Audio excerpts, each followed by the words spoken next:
I've read a little bit about your story. I think it's super interesting, super inspiring. So maybe take us back to when you first got involved in fitness or inspired by fitness. So I was sort of an anomaly. When I was like 6 years old, I was already drawn into this idea of fitness. Wow. I had an action figure, a Batman action figure, and I was like mesmerized. I'm like, shit, I want to look like that. I want to have like the shoulders and the ripped abs.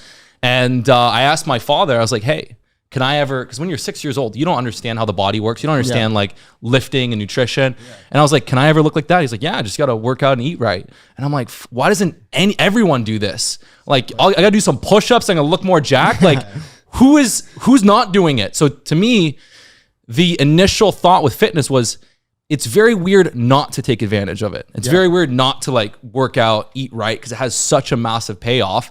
And so when I was 6, I think I just started waking up a bit earlier with my dad doing push-ups and sit-ups. As 6 years, That's like 6 crazy. years old, I was gonna say, young. holy fuck, 6 years old. Okay. And it was like the motivation was just the idea that we can become stronger. We can become more powerful. We can look better. And I thought that was so cool. Yeah.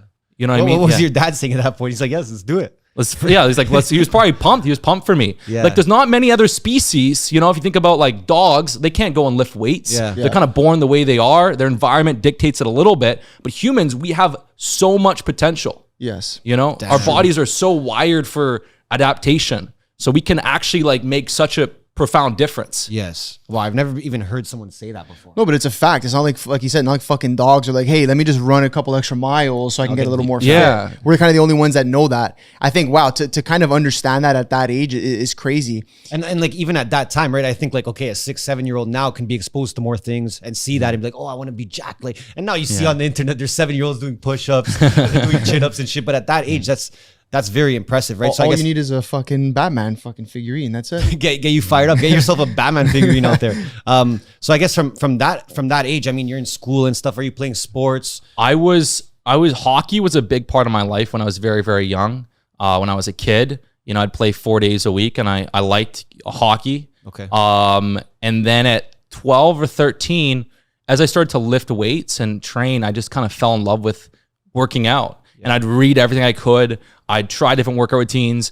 I'd record every workout. I'd see what worked, see what didn't. I'd pursue different goals. For some time, I focused quite a bit on running.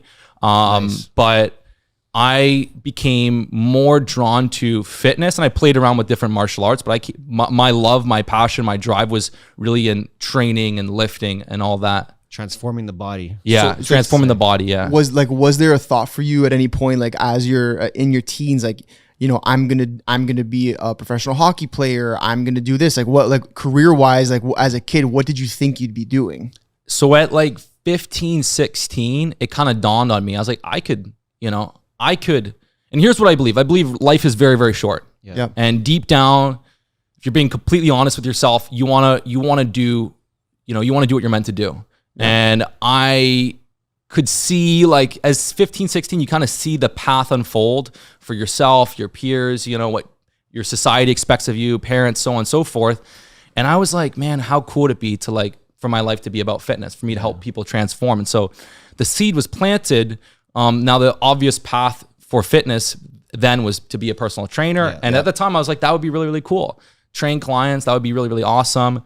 And at 16, I actually started to, like, I did my the personal training certifications, but I wasn't actually old enough for it to really count. But I did like the exam and stuff like that. And then I started working at a gym, and then I started training clients when I was 18.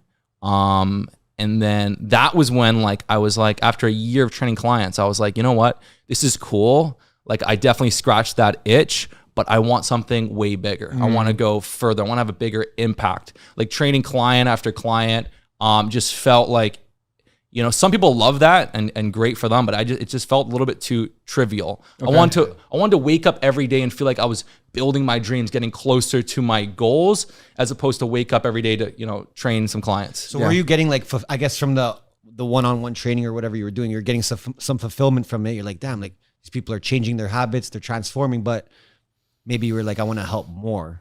I need to impact more people than this. Yeah, that was sort of how I mean, in one day, how many people can you possibly train? Yeah, and it gets exhausting. Like, if you're training like 6 people in a day, it's actually pretty it's pretty exhausting because you're not just like standing there counting reps. Like you gotta talk to them. You gotta help them bring up some weights. That's real work. This is easy. No, but you're like a throw me on a therapist. podcast. Yeah. I feel like personal trainers are.